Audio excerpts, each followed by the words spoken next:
아이들 교육을 위해서 이제 환경이 중요하긴 해요. 그러니까 교육 환경에서 중요한 건 뭐냐면, 만약에 내가 공부를 좀 잘 시키고 싶다라고 하면, 물론 아이도 어느 정도는 똑똑해야 되겠지만 환경적으로 공부하는 분위기에 있는 지역으로 가는 게 맞긴 하겠죠. 보통은 어머님들이 이제 고등학교 정도 되면 어디에 가면 빠가사리가 많은가 이상하게 그렇게 되더라고요. 그리고 외국에 있다가 주재원이나 뭐 이런 데 있다가 오시면은 그렇게 대치동 쪽으로 많이 알아보세요. 왜냐면 걔네들 영어 실력이나 이런 게 이제 떠받들어 줄 수 있는 데가 대치동 학군밖에 없으니까 학원을 대치동으로 가는 거는 좀 이해가 가. 왜냐면은 이제 진짜 잘하는 애들이 꽤 많이 모여요. 실제로. 근데 너무 안 되는 애들 같은 경우는 대치동 가봤자 소용이 없는 가능성이 높고요. 걔네들은 뭐 개인 지도라든가 여러 가지 다른 방식으로 진행해야 되는 경우가 많고, 이제 주재원을 돌다가 이제 들어오신 분들 같은 경우는 저는 대치동 그 주변 학군을 많이 이용하시는 게 좀 어떤가 싶긴 한데, 왜냐면 이런 분들은 좀 대치동 쪽의 학원가가 좀 안 맞을 수 있다. 왜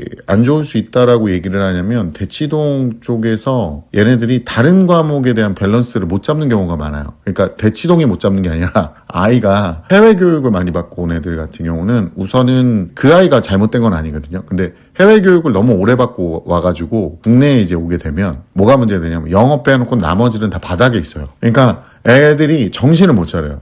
우리나라 교육 방식이 해외에서는 굉장히 인정하는 방식인데 우리나라 공교육 방식이 아니라 우리나라 사교육을 해가지고 애들이 만들어 놓은 수준을 얘기하는 거예요. 그러니까 어렸을 때는 여기서 고등학교를 치열하게 나고 해외로 나가게 되면 좀 더 확장성이 굉장히 커요, 이 사람들은. 그래서 우리나라 교육의 장점이에요, 그게. 우리나라에 계속 있게 되면 이제 그게 직장으로 바로 다이렉트로 연결이 되니까 어렸을 때 그렇게 기반적으로 해놨던 것들이 오히려 이제 인증만 받는 용도로 돼버려서 문화가 달라서 그래요. 해외는 뭐 트럭 운전을 하든 뭐를 하든 뭐 이런 여러 가지 일을 하는 방법이 있고 꼭 저축을 해야 된다는 마인드가 많이 없기 때문에 그렇게 문제가 안 되는데 우리나라에서는 저축하고 모아놓지 않으면 이제 한 방에 훅 갈 수 있기 때문에 그러니까 해외 교육이 우리나라 교육과 코드 자체가 안 맞는 거죠. 그래서 해외에 있다가 우리나라 들어왔다가 다시 또 해외로 나가는 경우도 생겨요. 어쩔 수 없이 애들 때문에.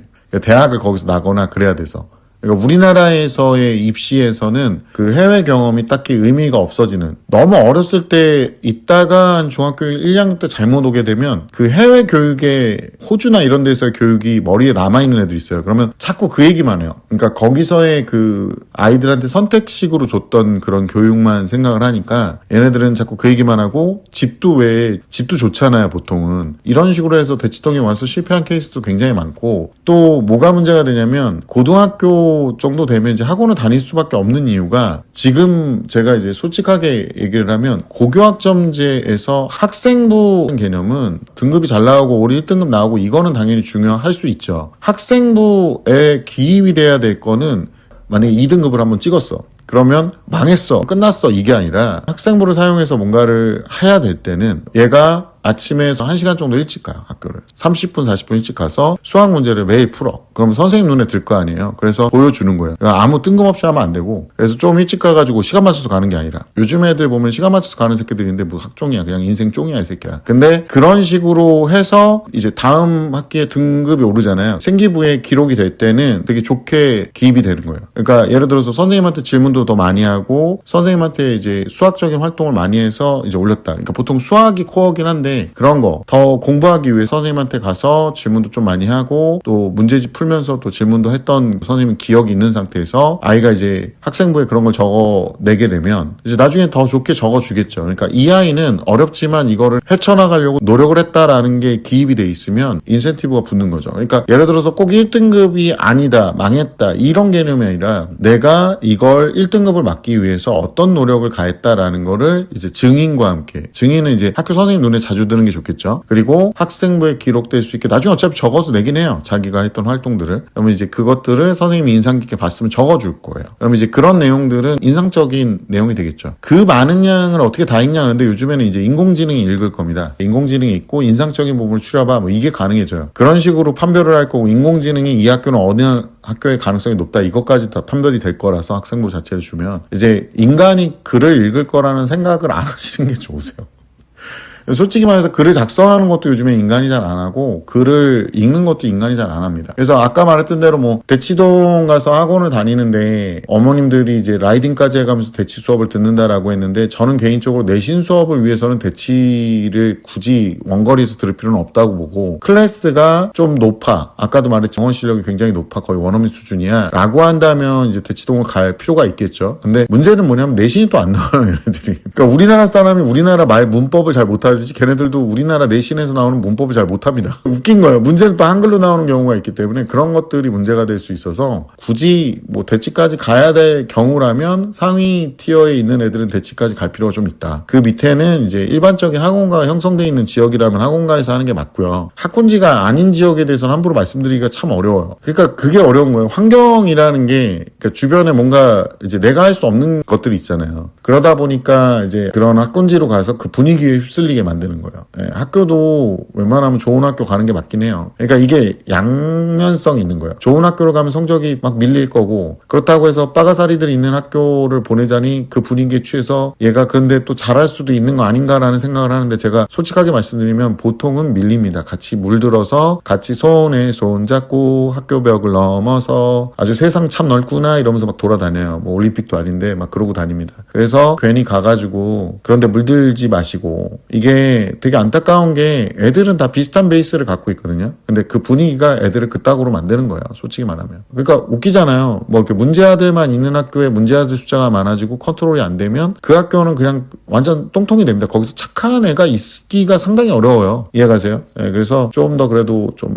분위기 좋은 학교를 보내는 게 어떤가. 그런 물이 들만한 애일수록 더 보내는 게 어떤가. 왜냐하면 저는 학생부가 꼭 1이 나와야 된다. 뭐 나오면 좋죠. 나오면 좋은데 그게 불가능해 보이는 아이까지 꼭 1을 노리고 공부를 시킨다기보다는 그냥 열심히 하는 거죠. 그냥. 네, 그냥 내가 열심히 하고 있고 노력을 하고 있다라는 거를 학생부에 보여주는 게 좀 더 구체적으로 맞지 않은가. 이 생각을 하고 있고 그게 이제 뭐 대치동까지 가서 막 애를 라이딩 하면서 그런 정성을 들여야 되는가라고 물어보면 이렇게 공부가 좀 애매모호할 때는 그냥 동네 학원가를 꼭 활용을 하시고 그리고 애가 혼자 한다는 말은 꼭 안 믿으셨으면 좋겠어요. 스터디 카페가 상당히 요즘에 어렵거든요. 스터디 카페가 솔직히 말해서 거의 무인 카페 형태로 많이 해요. 학원 강사님들 중에서 퇴직 이제 다른 학원에서 그만둔 다음에 이제 스터디 카페를 하는 경우가 굉장히 많거든요. 학원 강사가 그만뒀다고 해서 학원을 차리는 게 상당히 어렵습니다. 그거는 아실 거야. 아마 과학학원도 알아보시다 보면 저희같이 내신과학학원에서 과학선생 혼자만 있는 경우가 되게 많잖아요. 저처럼 이렇게 막 뭔가 이렇게 주변에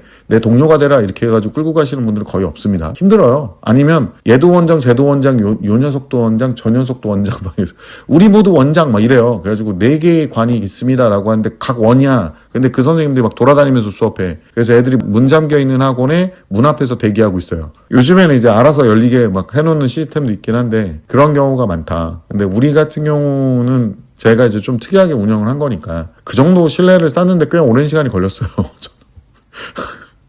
예, 그러니까 10년씩 같이 근무하시지. 선생님들이. 요즘에 저희 트렌드는 이제 머리 허해질 때까지 앞으로 20년 더 해먹자. 저보고 이제 유튜브 열심히 하고 인스타 열심히 해가지고 애들 좀 이제 좀 많이 데리고 와라 뭐 이렇게 얘기를 하고 있습니다. 요즘에 아이들이 점점 줄어드니까 제가 요즘에 느끼는 게 뭐냐면 대치까지 굳이 가서 뭐 이거를 해야 되는가. 뭐 애들 하도 습관이 안 되니까 이제 공부 좀 하는 애들 같은 경우는 이제 윈터도 갔다 오고 뭐 여러 가지 하려고 해요. 어쨌든 과목 자체를 가르칠 수 있는 학원들이 있다면 대치가 아니더라도 있다면 그 학원에서 이제 하시는 게 좀 어떤가. 그리고 특히나 국영수는 뭐 학원들이 많잖아요.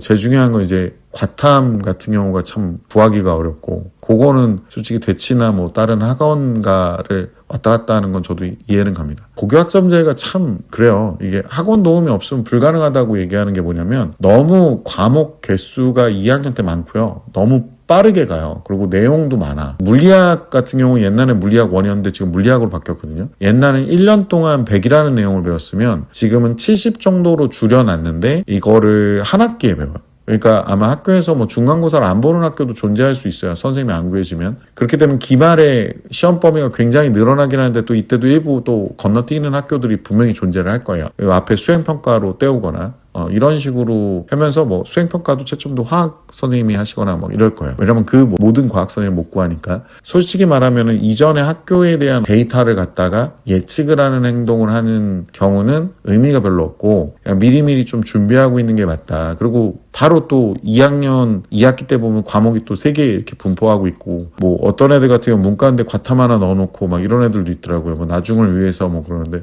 그거 왜 넣는지 모르겠어. 문과인데. 저는 되게 싫어하는 말 중에 뭐가 있냐면 지금 고교학점제 사회적인 문제거든요. 애들의 자퇴율이 높아지고 뭐 고교학점제 들어가니까 더 높아졌고 그러니까 고교학점제 때문에 더 높아진 건 맞는데 지금 자퇴율이 높아지는 거는 저는 양육 방식이나 마인드의 문제라고 봐요. 그래서 애들이 좀 어렵거나 힘들 것 같거나 뭔가 구속받는 거 이제 못 견디는 세대들을 많이 양산을 했기 때문에 미디어 때문에 그래서 자퇴하는 애들이 더 많지 뭐 성적이 무조건 안 나왔다 그래서 자퇴하는 건 아니에요. 보통 뭐냐면 유급될까봐 자퇴를 하는 경우가 많아요. 유급이라는 자체를 인정하지 않아요 우리나라는. 그러면 이제 이거는 개인이 노력해야 될 문제잖아요. 유급도 못 넣으면 고교학점제를 뭐하러 해. 이거를 현실적으로 받아들일 수 있는 문화가 안 돼 있는 거야 지금. 고교학점제만 비난하고 있을 때가 아니에요. 이전에도 자퇴율은 계속 늘어나고 있었어요. 이번에 고교학점 최초로 시작했던 22 개정 애들 같은 경우는 고3이 됐을 때 내년이죠? 내년이 되면 아마 반 인원의 한 3분의 2 정도밖에 안 남을걸요? 네, 제가 봤을 때는. 자퇴율이 높아져서. 그런 분위기예요. 근데 만약에 학교 분위기도 안 좋다 그러면 더 심해지겠지 그게.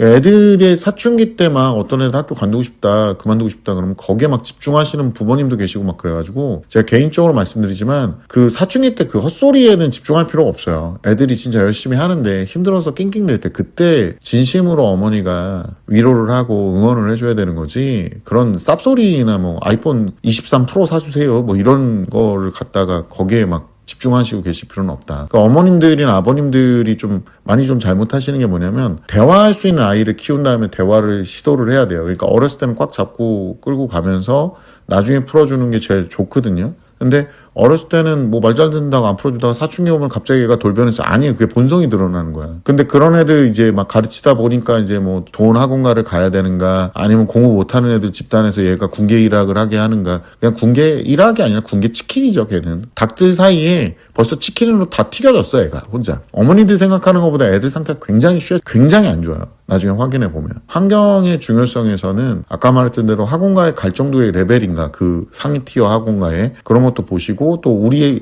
지역 학원가에 학원이 없으면 당연히 상위 티어 학원가에 가가지고 그 과목을 들어야 되는 거죠. 그러니까 고등학생 정도 되면 혼자 할 거라는 상상을 안 하시는 게 좋아요. 이때 안 들어놓으면은 나중에 커서는 비용이 성인 요금 받습니다. 버스 요금하고 비슷해서 많이 올라요. 네, 그래서 재수학원 가면은 막 5천, 6천씩 들어요, 요즘에는. 뭐, 독학재수도 요즘엔 돈 드니까. 그런 식으로 이제 얘가 제대로 갈 만한 애인가, 이걸 보시고, 만약에 안 될 것 같으면 지역 학원 보내시고, 그 다음에 또 하나가 뭐냐면, 주변에 있는 애들이 공부하는 분위기로 가는 지역으로 가셔야 돼요. 그러니까 환경이 애들을 좌지우지 하는데 기본적인 환경은 잡아주시고 집안에서 환경이 아이들한테 조금 더 강하게 대해주셔야 지금같이 이제 낙오되거나 자퇴하는 애들이 덜 생기는 거예요. 제가 봤을 때는 지금 현재 상황은 그래 보입니다.